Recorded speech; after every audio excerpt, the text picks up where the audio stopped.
High বন্ধুরা, কেমন আছো? আশা করছি তোমরা সবাই খুব ভালো আছো আর ভালো থাকা শরীরের পক্ষে খুবই ভালো। তোমাদের টুনটুনিটা কালো, আমি হানি তোমাদের শোনাবো কিছু পবিত্র বাণী। আজকে আমি এমন একটা দেশকে নিয়ে কথা বলবো যেটা পুরোটাই একটা বাংলা, মানে আমাদের গর্ব আর বাংলাদেশের নাগরিকদের জন্য স্বর্গ। বাংলাদেশের খবর শুনলে এখন উড়ে যাচ্ছে মাথার খুলি। বাংলাদেশের নাগরিকরা খাচ্ছে বুকে গুলি, আমরা তো একটা ভেজা বুলবুলি। তাহলে চলো বন্ধুরা, বেশি না বকে ভাট, ভিডিও দেখো ফাটাফাট।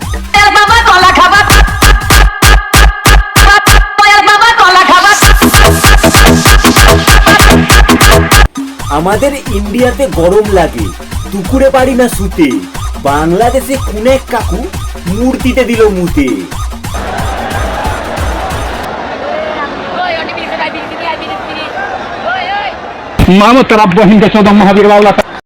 TV, AC, fridge, dressing table সব নিল লুটে। পায়রারা যে গম খায় সেটাও খেলো খুঁটে।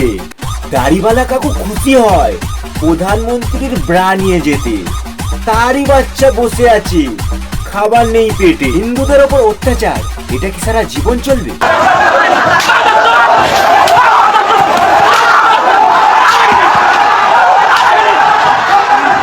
এদিকে মুসলিম মা বোনেরা, তারাও কি সেফ থাকবে? তাহলে মেয়েরাও সেফ না, ছেলেরাও সেফ না। এটা কি অন্যায় হচ্ছে? কোটার দাবি না মানতে পারতেন, আপনি একটা যৌক্তিক সমাধান দিতেন। প্রধানমন্ত্রীর মূর্তি দিল একেবারে ভেঙে।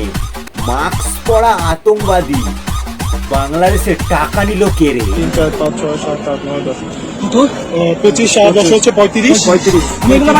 বাংলাদেশে এখন আগুন জ্বলছে, দেখতে লাগে ভয়। নিজের দেশকে নিজেরাই কেন করছে এইভাবে? নয়, পুলিশেও নাকি মিলে গেছে, পাবলিকের সাথে নাচছে, শুধু অচেনা মানুষগুলোকে খুঁজে খুঁজে মারছে।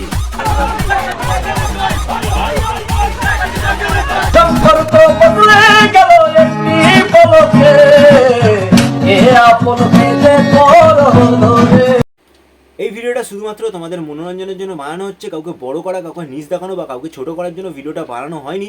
শুধু তোমাদের জানানোর জন্য যে বাংলাদেশে কি কি হচ্ছে আর আমার একটা নতুন কন্টেন্ট বানানোর জন্য। আর এইভাবে ঝগড়াঝাটি করে এরকম একটা ছোট্ট মেসেজ আমি দিয়ে দিচ্ছি, এইভাবে ঝগড়াঝাটি করে মারপিট করে কোনো রকম কোনো সমাধান পাওয়া যায় না, এটা আমার মনে হয়। আর ভালো থাকবেন, হিন্দু মুসলিম জাত ধর্ম এরকম নিয়ে আমি কিচ্ছু ভাবি না। রক্ত চামড়া করা মানুষ আমরা, সবাই বন্ধু, সবাই ভাই, একসাথে জন্মেছি, একসাথেই চলে যাই। তো দয়া করে নিজের গায়ে পেতে নেবেন না। নমস্কার। বাবা কলা খাবার।